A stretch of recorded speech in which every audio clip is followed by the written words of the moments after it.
right, let's just introduce a little bit about myself. I have a few certifications with Oracle, have started working with Oracle when I was 16 years old.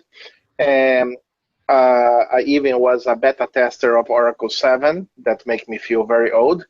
I am also the spokesperson for IOC for Latin America and Asia Pacific, president of the APACO UC, the umbrella user group for the Asia Pacific, president for the New South Wales and Queensland states for Australian Oracle User Group, president of the Chilean Oracle User Group and New Zealand Oracle User Group.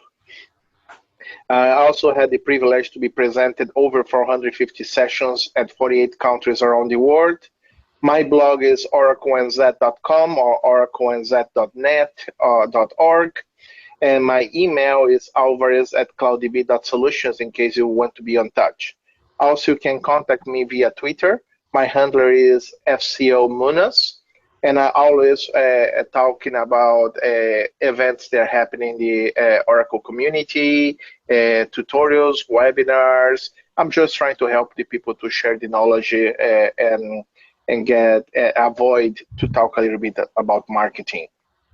I'm the founder and CEO of CloudDB, and I also recommend you to take a look on one of my books, Oracle Database 12c Backup and Recovery, especially in a chapter that's dedicated only for logging and unlogging. That is a very interesting topic that I have not seen in other books around. As I mentioned, I don't like to talk about marketing, just like to tell you that CloudDB have many community leaders working with us. And if you have anything that we can do to support you on professional managed services with cloud and database technologies, please feel free to contact us. We are here to help. We are also developing 2 SaaS products at the moment. We have the Como, our community events and software that is almost ready to be released as a SaaS product, and also our CloudDB AF, or automation framework, is basically an automation framework for database technologies, where you can basically collect many metrics, you can analyze them and automate reactions if you desire, making the life of DBAs and sysadmins and managed services companies very easy. And we are basically with offices in Australia, New Zealand, and also United States, and we are growing very fast, but that's enough. What we're going to be talking today, we're going to be talking a little bit about the evolution of the IT, the past, the present, the future, what's next, and just review a little bit everything in the end. Tariq, if you want to engage at any moment, please just let me know and stop talking, and you can also add anything at any given time. Sure, we'll do that. All right, when we talk about the evolution of IT, we need to see that many things have changed since, as my own experiences, I started working with IT. Most of the time, I feel myself like the cartoon in the middle, that started in the 80s, very skinny and young, and now I'm old and fat. And my laptop, of course, my computer from a big terminal to a small iPad or so have changed a lot. And we need to agree that things have changed a lot with technology. If you take a look a little bit about the history of IT, we can see between the 1940s to the 70s, we have something that was called about the human computers. And I recommend you to take a look if you have not watched a movie called Hidden Figures that illustrate exactly this situation. That before the big mainframes, we have people doing the job of the computers. Then, with the introduction of the mainframe, especially by IBM in the 60s, they start to get more popularity, and you can see how big they were. The picture you have in the screen is basically a 5 megabytes hard drive that was delivered in 1956. You can see how big was the technology in that time. And then from the same mainframes, that's the time that I have started, we start changing for the distributed technologies, when we don't need to work anymore in the server room directly to the server, we can start working on terminals. They are connected to the servers, give you more flexibility, allowing us to be in offices and start developing now applications to the people to work on the extensions of the servers that are the terminals. And that started basically in the 80s. From the client server, basically we have a jump we call the private cloud era of the virtualization cloud era, was when basically everyone started to virtualize their data centers. And basically what everybody started to do is create their virtual or private clouds. And the people start working with technologies such as VMware, Hyper-V, Oracle VMs, and KMV, and so on. And all that happened on premises. Then starting the 2015, with the introduction of cloud years early, the people start, okay, let's start slowly try the technology. And we have what they call the hybrid cloud. When the people start using their private cloud on premises, they have a few things of a small footprint in the public cloud, and the mix of both they call us hybrid cloud back in 2015. By 2020, this year, everybody was talking that most of the workload will be in the public cloud. That's still an interrogation because, in my personal opinion, a lot of people have moved a lot of the workload to the cloud, but not everything yet. They still have a lot of workloads on premises. Do you have anything that you would like to add to this, Tariq? No, I'm good. You can continue, and I will jump in when I need to. All right, thanks. Thank you. Good. Let's talk a little bit. As I mentioned before, we have the on-premises, then the people on-premises cloud with virtualization, the people, we have the public cloud, and the people have the middle, where most of the workload are in the moment. We have that mix of workloads on-premises and in the cloud. The main reason that the people start moving from on-premises for the cloud was cost-related.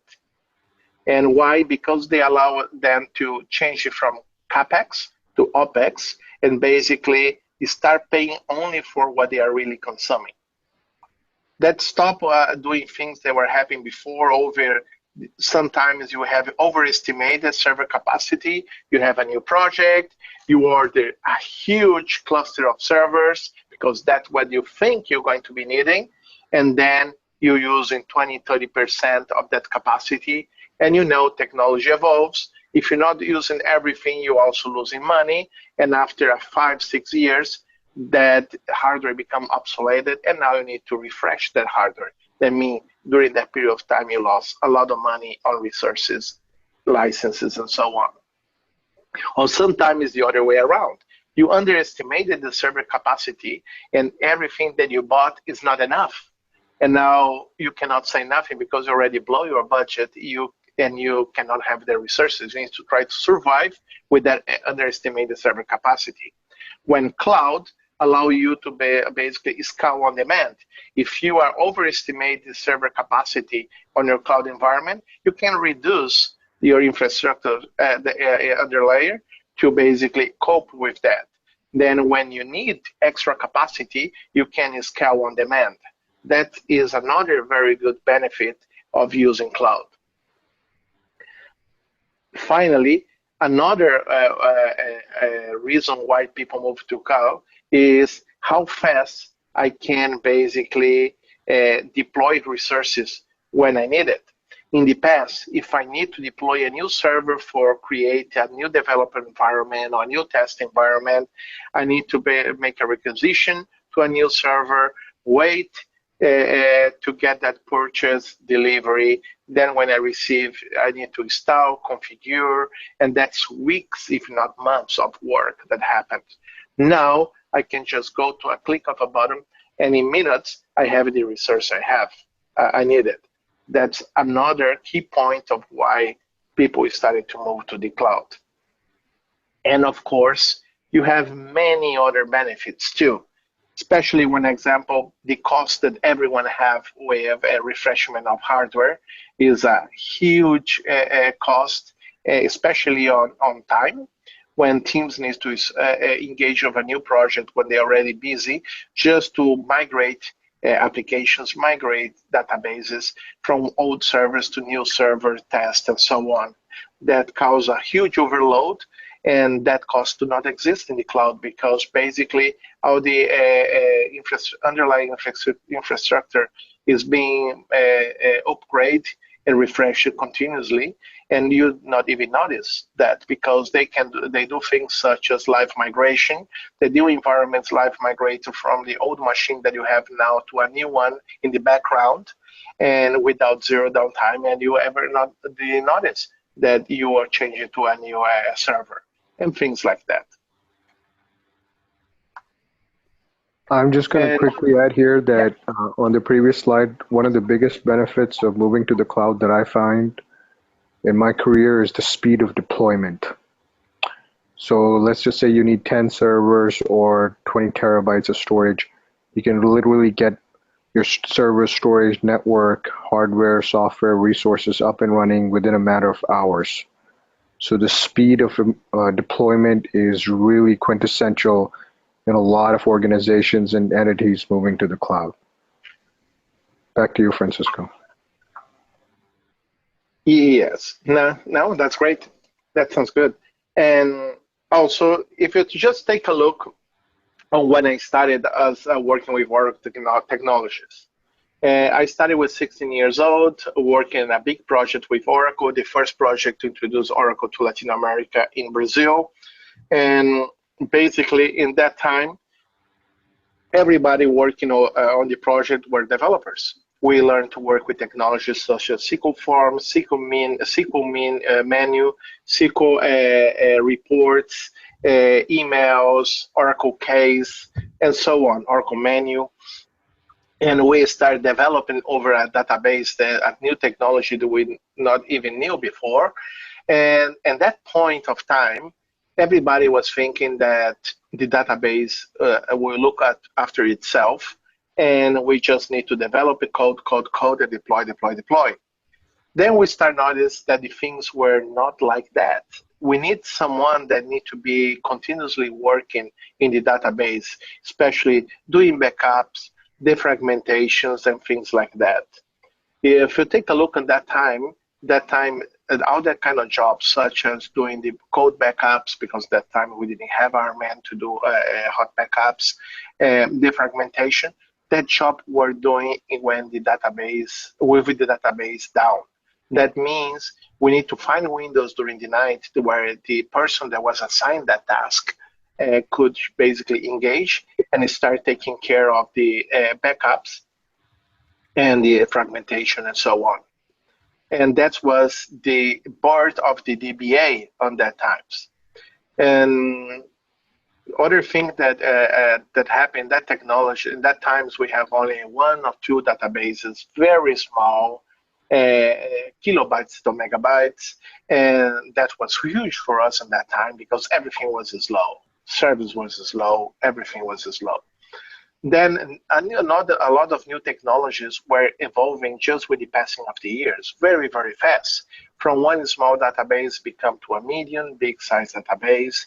Hardware have evolved a lot. Storage was not expensive and started growing to kilobytes to megabytes, megabytes to gigabytes, gigabytes to terabytes, and so on. And software technology is starting to evolve too. Oracle is starting to add new technologies. We start basically seeing things like REC, ASM, Oracle Enterprise Manager, so many technology are meant that help us to do online backups. And every time more new technologies were added, more responsibilities for the database administrators that incur also on your career. That means from being just a person looking after a database, every time you were forced to give one step back, Okay, now I'm looking over also the workloads of the applications. I need to learn how the applications work, how the data model is underlying. That means if you have an issue in the application on this page, I know that's working with these specific objects and where I need to go in case of performance issues. I give you one step back, and now I also sysadmin. I start getting access to the root. I start looking about the underlying file system, disks, raw devices, everything, and I start to become I add more and more responsibilities to my career. Then my brilliant managers start to buy technology without consult myself, and now they bought a new product. They come with a Sybase database, another product come with SQL Server database, and then they come and tell Francisco, now you need to look after this new technology. And you look to them and said, I'm so sorry, but I'm an Oracle DBA.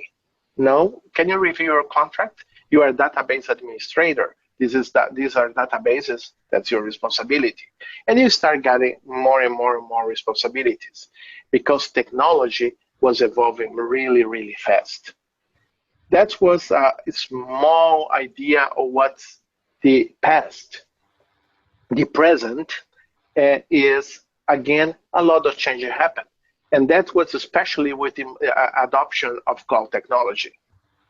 And I think that is starting to engage me to create the sessions was exactly in collaborate, I think so, 5 years back in Vegas, when after a session that was given at that time, tips and best practice for DBAs, a lot of people approached me after my session and start talking about, look, with the more and more people moving to the cloud, with the autonomous database coming in very soon, what's going to happen with my job?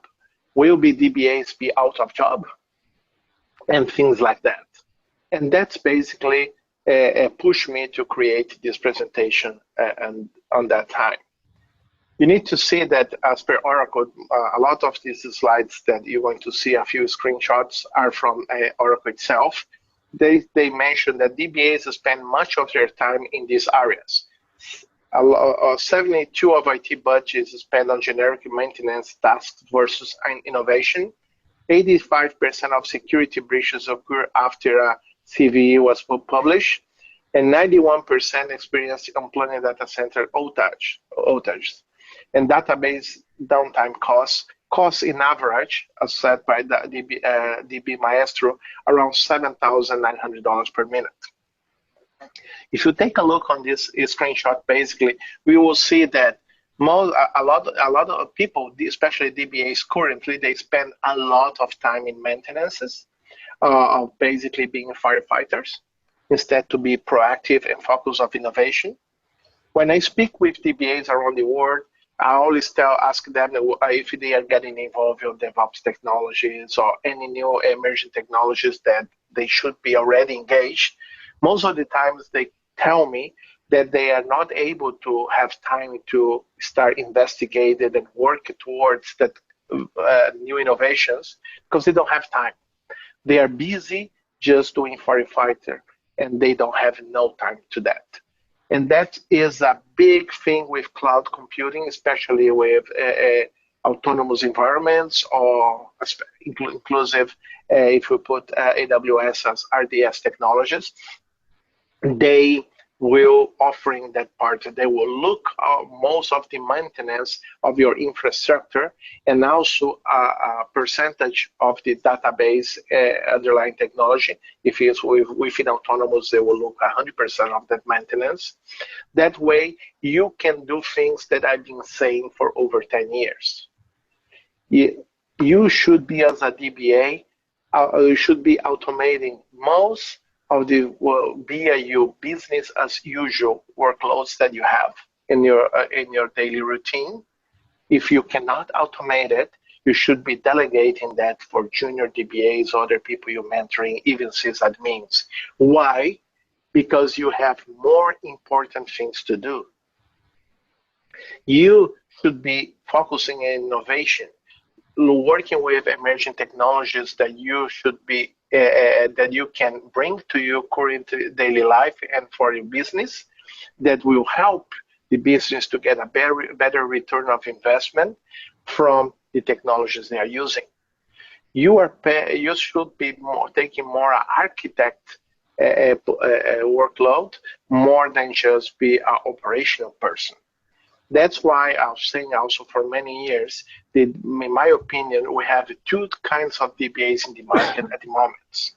The DBO, database operators, and the DBAs, the data architects. You should not think anymore as database. You need to think about data. As many people are saying for a long time, data is the new oil. And that's true. And you should be an architect looking the big picture with regards to the data, not the daily operations. That's why the DBOs, the database operators, are the people that are looking after the routine operations over and over and over, doing all that things that could be automated. They continue doing. They continue unlocking users, running manual health checks and dialysis every day. They're doing things that they will become a next dinosaur if they continue just focus on that. That's when my product that I mentioned before, the CloudDB AF automation framework is for. Is exactly to work within technologies and databases and automate most of the things that you can do it and release your time and to focus on more important things that you should be focusing. And if you don't want to automate it, you can do other things such as notify you, collect, or if you don't want to automate it, as mentioned, just collect all the information I needed, generate a report and give that to me. I will engage later. But I don't need to connect to the service anymore to do investigation. I let in a software to react and collect all the information for me, and that later I can just do and solve. Same with security. Most of the databases the DBAs I work with, they do not apply the security patches. If they apply the security patches with a lot of delays. When a software company releases security patches, they highlight all the security issues that they are fixing. When you do that, you open a door to hackers to go and review, oh, they have this issue, that's vulnerability. Now I can exploit that vulnerability in the companies that are not applied this patch yet. And that's why so many security breaches happen after a CVE was published. And with the continuous maintenance, with zero innovation, or not being proactive, security issues and breaches that could happen in the environment, you can have downtimes. And downtimes means loss of money to your company, and that's a key factor to why they want to have you with them. That's why you should be thinking in ways to innovate and focus also and take a look of new technologies, because you don't want to be the next dinosaur that will become extinct. Data architects looking after the database itself and the data wherever they are on premises of a cloud are needed everywhere. That means it's not a career that's going to be extinct. And that's something that's very important to everyone. If you just take a look in the Bureau of Labor Statistics in the United States, from 2006, they're still saying that DBA, database administrators, is an on-demand career that's very high demand. You can see basically the job outlook for 2016 is 11%, faster than average. You can see number of jobs that was published that they were monitoring during 2016 was 119K, basically. And the salary per hour in average for a DBA in the United States was $41.84 per hour. When you go to 2017, you can see that things is still the same, very similar salaries, and is still a professional high demand. Okay, I know that, but after 17, I expect the things to get ugly. Now, if you take a look on the results from the Bureau last year, they still on high demand. It's faster than the average, still 9% in the job outlook. The jobs is still a lot of jobs that were published during 2018, almost 117K, and the salary increased. Now it's $45 per hour, and before the 80s, 82 or 83 that was before, now it's 93,750 per year, the average for a database administrator. And you have more statistics about how DBAs are on demand. Back in 2017, when I just go to Georgia in Australia and look for database administrations, you have around 5,800 jobs at that moment in average.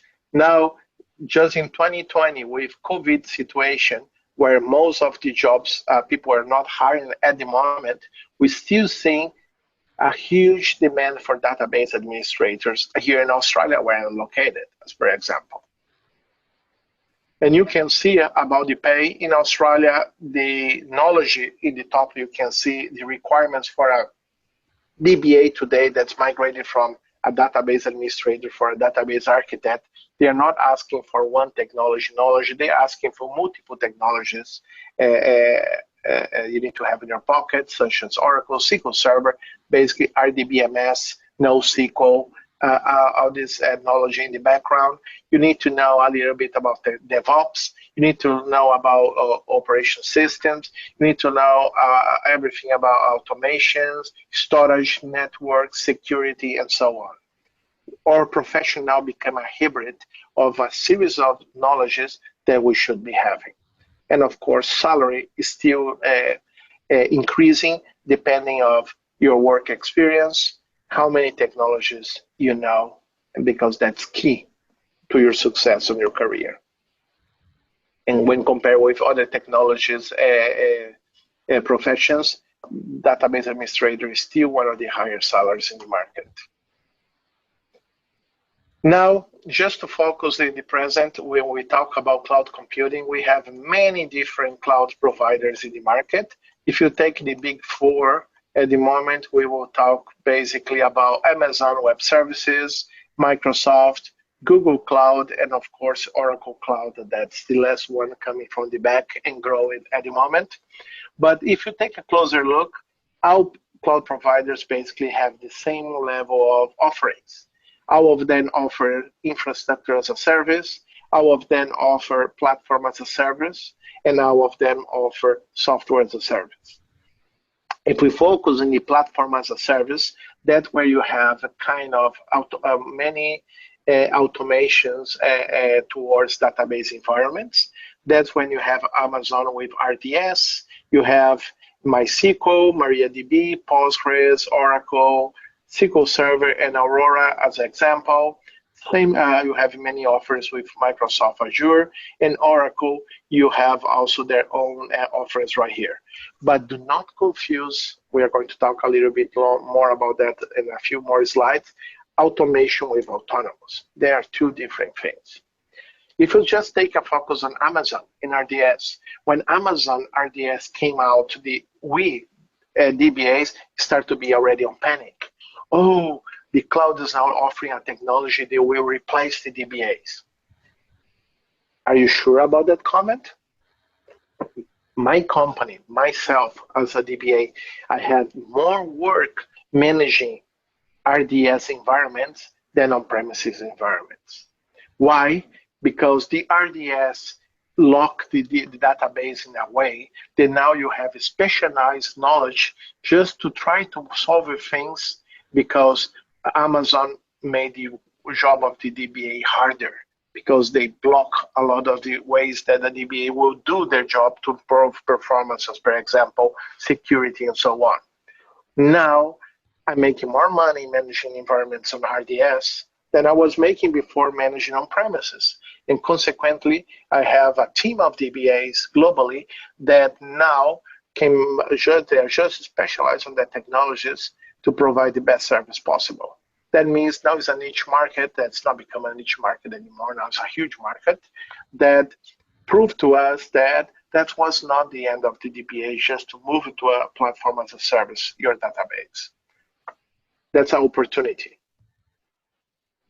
If we talk in one example, as I started in the start of the presentation, about the human computers back in the 40s to the 60s, Again, I tell you, please go watch the movie Hidden Figures and take a look on how that happened. That's based on a true story about how the mainframe implementation of NASA affected all the human computers working over there.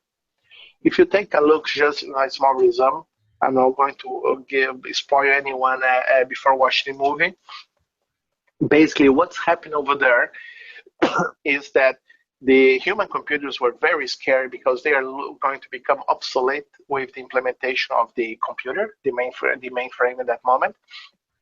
And they start panicking and thinking about they will be unemployed and things like that. Most of them were thinking that I was desperate because of that situation. And a few saw that as an opportunity. They started approach towards the mainframe and start seeing how that technology worked. Even took a few books about programming language just to understand how the things works. And at that moment, IBM had that huge project with NASA, have a huge, fantastic technology, but was not working. Why was not working? Anyone has a guess? Because they are missing one key point. And that's where the human computers saw that opportunity, that they have that important strategic key point that the mainframe did not have, knowledge of the business. The mainframe could have all the technology advances faster than a human brain, everything else, but they don't know how to use the technology to get the outcomes that NASA was needing. When the human computers have all that logic, experience, and that was required. Then IBM, instead to fire out them, they moved towards working with the mainframe, apply that business knowledge in programming language, and they basically teach the mainframe how it need to operate to achieve NASA goals. And that's the same thing we have for us as DBAs at the moment. We have that knowledge of the business. We have that knowledge about technologies, and that we need to keep growing and cultivating on our advantage. Can I just add a quick point on that last slide, Francisco? So I do want to say this, that in reference to Amazon, Azure, GCP, Google Cloud, and Oracle Cloud, and others, that if you are working with Oracle products, then the best cloud for Oracle products is Oracle Cloud itself. So if you're working with Oracle products, whether they're ERP products or cloud applications, their e-business suite, database, what have you, the best cloud is Oracle Cloud. Additionally, since Oracle is relatively speaking a new entrant to the market, so the bare metal services that they offer, they're very cheap as compared to the other clouds. So my 2 cents. That sounds good, yes. And one example too that can work also is something that a lot of people do not make sense is basically backups. Backups has become so obsolete right now to do backups to tape and ship that to an external facility for security when you can be using the cloud even to your backups. That's something easy, a lot cheaper than what you're going to be doing with tapes, easier to recover, and also can become an easily entry point to the cloud. Why? Because you can do backups from on-premises to the cloud. That backup using Oracle Cloud basically allow you to have access to TDE and encryption. You have that backup in the cloud in a safe place. You can easily recover to on-premises if you need it, but you can also use that backups to deploy, instantiate new instances in the cloud for dev, test environments. And a lot of time, as per example, when the people do backups, and I talk with DBAs, I mentioned to them, all right, if you lose your main database, production database at the moment, how long it will take to be fully recovered? Because I can guarantee if your production database go down, every minute costs tons of money to the company and will not be your boss in your shoulder asking, are we there yet? Will be your boss, all the way to the CEO and CFO. And most of the DBAs tell me, you know what, Francisco, I have no idea. We never have done a full recovery of a database. We never restore, test your backups to restore and know that. And we don't know. Who knows, can take 2-3 hours or 2-3 days. And that's sad to hear that things when the people are not able to test the recoverability of their backups and they are not have any idea if that works or not. Doing backups to the cloud give you that flexibility that allow you to easily do the backups, but with the minimum costs will allow you to basically restore that, recreate, instantiate a new instance in the cloud, and allow you to really test that backups and document the process of restoration, because do backups is very good, but you need to have it documented the restoration process in case that an incident happens. And that will show exactly how long it will take. That means if I was a DBA and the next time someone making me that question, how long will it take to fully restore and recover my deep database, in my main production database in case of failure, I can tell they will take me 8 hours and 35 minutes, but I will ask for 12 hours just to be sure in case of any issues I can find. That sounds a lot more professional, shows that I know what I'm doing, and basically show how professional I am. And that's just simply using that kind of technology, because most of the time the DBAs cannot afford to do that on premises because they don't have servers to do the restores and so on. And cloud take that pressure off. Good. And when we talk about the future is unavoidable, it's automation. That's why everyone should be, as I mentioned before, automating most of the business as usual tasks. If you're not doing, you are already one step behind. You should be looking on that. But never confuse again automation versus autonomous. They are two different things. When we talk about evolution of DBA, the DBA role, we need to know that a lot of the DBAs, they are evolving to become data engineers, data security specialists, working with machine learning and application tuning. That's four of the four key points where most of the DBAs are focusing their career at the moment. And that's right, that's not wrong. The future involves work with new emergent technologies such as DevOps, a lot of automation, work with storage, big volume of data, big data, containers, cloud computing, so many technologies that you should be involved in at the moment, and you need to know about that. And of course, the future is still unknown. Nobody can say with sure about how the future looks like. And as I mentioned before, you need to also understand the difference between automation versus autonomous. Like when we talk about databases, a lot of people think with implementation with 18C, 19C, now 20C, these databases are all autonomous and they will not require a DBA. That's not true. Oracle database 18C, 19C, 20C are not autonomous databases, but they are growing with each release of the Oracle database, the level of automation embedded on them. And that's happening since version 7. That means it should not be a surprise to anyone. Autonomous databases, such as Oracle Data Warehouse or the ATP, they are fully autonomous. And that is two different technologies. Autonomous databases are not only pure 18, 19, or 20C. They are hybrid type of database. They use all the automation features from that versions, plus they add extra technology and logic to make them fully autonomous. That's very different. And automation is something that is involved in our life. If we just take a small analogy, let's go to the cars.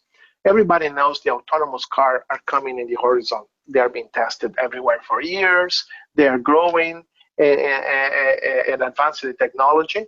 But even if the autonomous cars show up in my dealer tomorrow, not everyone will run to the dealer to buy an autonomous car. The implementation and adoption of that technology could take many years to everything change from now to then.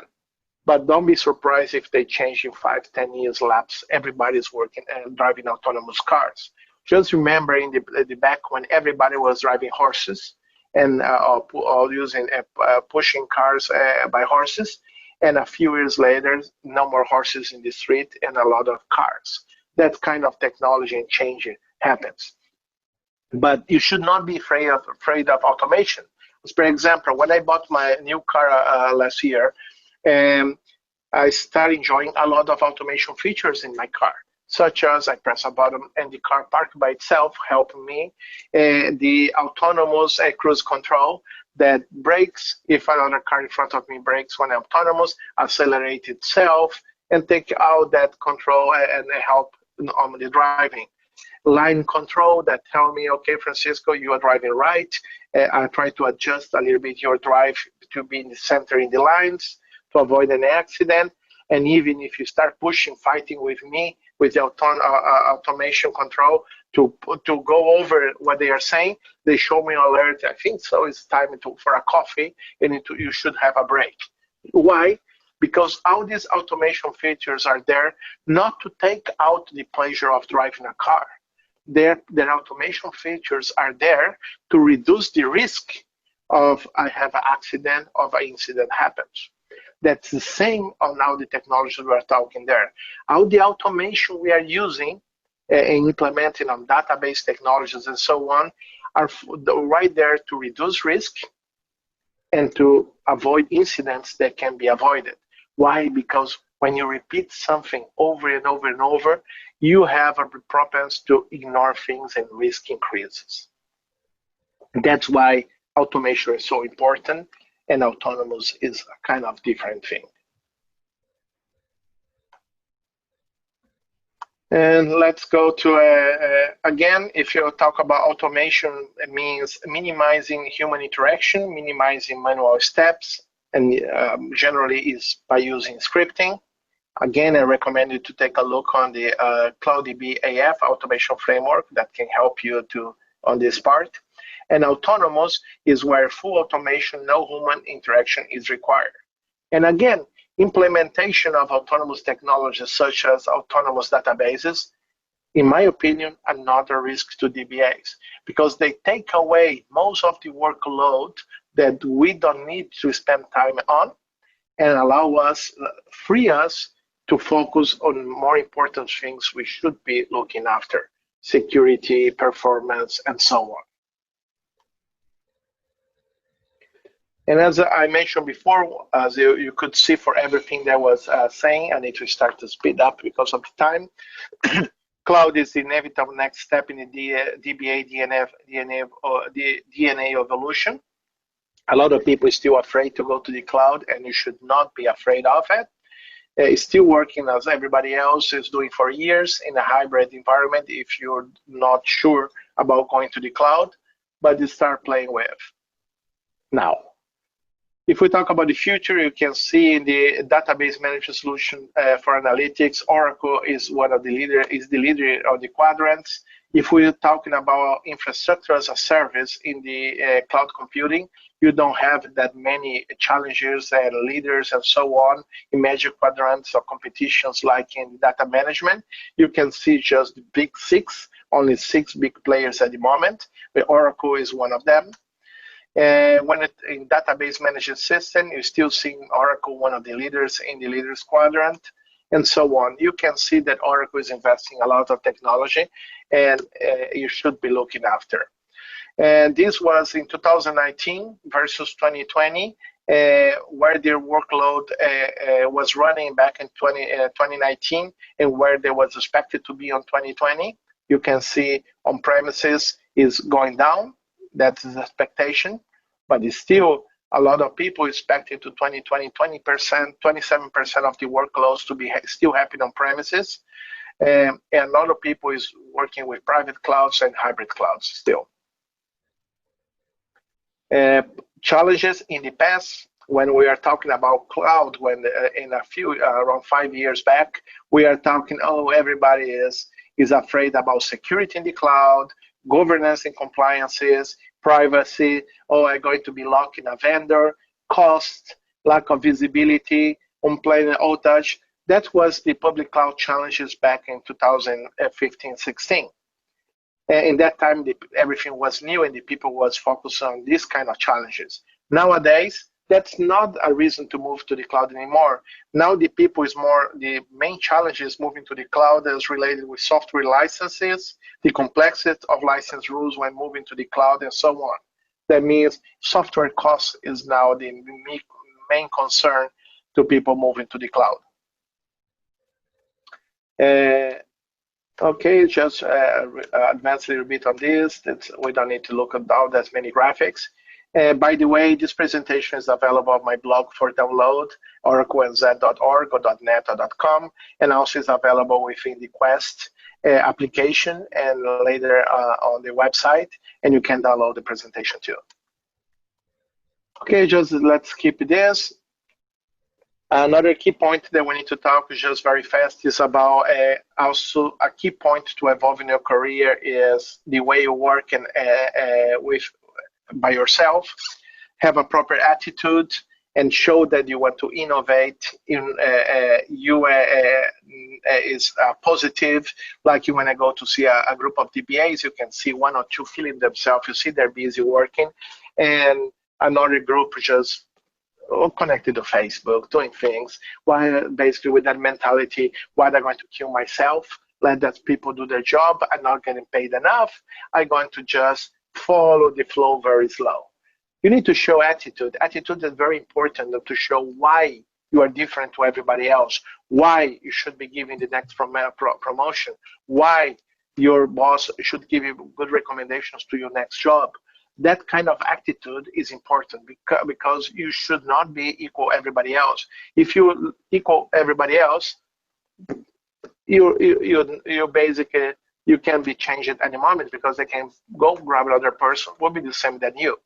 But if you're different, you shine, you're better than everybody else, you show the better attitude, you will be shining and looking a lot different than other people. You will be not the same to replace yourself. You will be better to get a new job. We also need to know to do our research. Nowadays, a lot of people are so lazy that basically just publish things in the forums expecting other people to solve the issues they are having by themselves. And then, and that is very, very sad and common. You need to know how to Google, how to do proper research, look in documentation, look inside Google, talk with other peers that you're meeting in events such as this with user groups. That's why networking is so important. You can exchange knowledge and experience with each other, and that's very important to be part of your success. Don't be afraid to innovate. If you, Einstein said one time, if I have 1 hour to save the world, I will spend 55 minutes understanding the issue and 5 minutes for the solution, because that he wanted to innovate it. And also he understands that that's part of communication.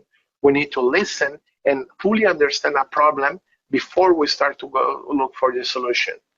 All these four key pillars of attitude, research, innovate, and communication are key points to your success and maintain and grow your database career. Learn to be proactive, as I mentioned before. Is a lot of things you could be doing to be proactive. Educate yourself, learn about new technologies. You should be looking about different, learn about different RDBMS technologies, including NoSQL, also Cassandra, Druid, HBase, MongoDB. You need to know how to resolve unavailability issues, do recovery tests, as I mentioned, if you can use it, cloud computing, working, create a DRP if your company don't have a disaster recovery plan. I have a tool on my blog that you can use, a crash simulator, to help you to practice recoverability skills. Always ensure to know your company RPO and RTO, recovery point objective and recovery time objective, how long the database can be down and how much data can you lose, to basically implement solutions to fulfill that SLAs. Get deep knowledge on performance tuning, and learn about how to implement and review security efficiency, about penetration tests, network security, and things like that. Keep up with database trend technologies. Work with emerging technologies such as Kafka, microservice, container, virtualizations, DevOps, and so on. Also, keep your knowledge on developing technologies such as Java, Python, PHP, HTML, and so on, Ruby. Um, Learn to automate it, how the business as usual work, or delegate it. Implement capacity planning, hardware planning, master cloud technologies, infrastructure as a services, database as a service, PaaS and SaaS, and not only one technology or cloud provider with multiple cloud technologies. Educate yourself, certify yourself. That will give a lot of knowledge that's required today. As you see, is a lot of things you could be doing. I recommend you to take a look at Ansible, Vagrant, GitLab, Git itself, Confluence, and also in CloudDB automation framework. Saying that, I spoke very fast because our time was gone already. That is basically the end of the session at the moment. If you have any questions, I was just going to check the question section in just a moment. But when I do that, Tariq, do you want to add anything else? No, I think I just want to quickly summarize that, like Francisco has been pointing out throughout the length and breadth of the session, is that this is not this is merely the cloud, autonomous, all of these emerging technologies and paradigms. They're just opportunity. They're not the end of the DBA. In actuality, there's actually, you would be surprised, but actually there's more DBA jobs right now with the advent of public cloud, cloud technologies, autonomous, and so on and so forth, than there were before. So take the time out to learn. They are relatively easy to jump onto. And also, one last thing, add to your skill set. Just don't simply stay in that Oracle 9 world or Oracle 10 world or Oracle 11 world or Oracle 12 world. As you can see, COVID-19, coronavirus, it is literally changing the world, the way the world works. So that's it for me. Questions? And looks like we don't have any questions. I'm just going to give a couple more minutes to see if anyone want to add any questions. And again, as Tariq mentioned, thank you, Tariq, is you can see that DBA job is not going away at all. If you just think, look into the past, just back in 2007, 2006. It's actually more right now, Francisco. The jobs are actually more in number, which is quite revealing. Just remember, with the introduction of technologies such as grid control, ASM, and so on, enterprise manager, Oracle was saying back in 2007 that the DBAs will become soon obsolete, especially with the introduction of an enterprise manager, that anyone with a mouse could be able to take control and do the things, and DBAs would not be required. That was how long, 13, 14 years ago, we're still here. And they will still be here for a long time, especially all you need to do is just take advantage of the new emerging technologies they are now showing up for all this past 5, 6 years, and improve your knowledge as DBAs are already doing since 20 years or more, and you will keep having a job. As Tariq mentioned, is more jobs now than before, and that I don't see that change it in the short time at all. Right, and anything else you want to add? But you do have to add to your skill set. You have to add to your skill set, particularly in the areas of machine learning and autonomous and AI. Particularly, I do want to stress one point that Francisco has been talking about and has talked about today as well, is that with the advent of cloud, there's a lot of automation. Essentially what that means is that stuff like backups and encryption and other stuff that you normally spend a lot of time as a DBA during your regular workday or regular work week, now you have the time to go out there and look at other things on how to, for example, transform yourself to be a data architect, discover patterns in your data, help the data science team do their job more efficiently, okay? And if you do have the time and if you do have the inclination, I would definitely encourage you to learn at least a little bit, or at least skim the surface of the prevalent machine learning algorithms like random forest, like naive Bayes, neural networks, TensorFlow, and so on and so forth. There's a great skill set addition because a lot of companies are actually looking for people who have a DBA background, but they're also data architects. Let me repeat that, data architects. There's a lot of jobs out there for data architects as compared to DBAs. So yeah, my 2 cents. Yeah. Just to summarize that, basically, thank you, Tariq, is huge DBAs, the jobs they are in risk right now is basically what I mentioned before during the presentation. The DBAs, the database operators that just focusing on operations and in business as usual work, that because they are doing jobs that have tasks that are easy to automate it, that's the jobs that are risk. That means you should not be, you should be using automation and be focuses on learning new technologies. People, they are not keen to learn about new technologies. That's people that they have the jobs or risks, because you should be learning. Any profession, you need to be in continuous learning. If you are a paramedic, a doctor, an engineer, you always learning because technology and techniques, they're always changing. You should be looking at that. Again, do not be afraid of automation. Don't be afraid of autonomous. Learn everything that we're talking right now. Learn about the new technologies. We gave a few examples, and just focus and continue your career, because we have database architects for long. And anything else, Tariq, you want to add? No, I'm good. Thank you for having me on the session.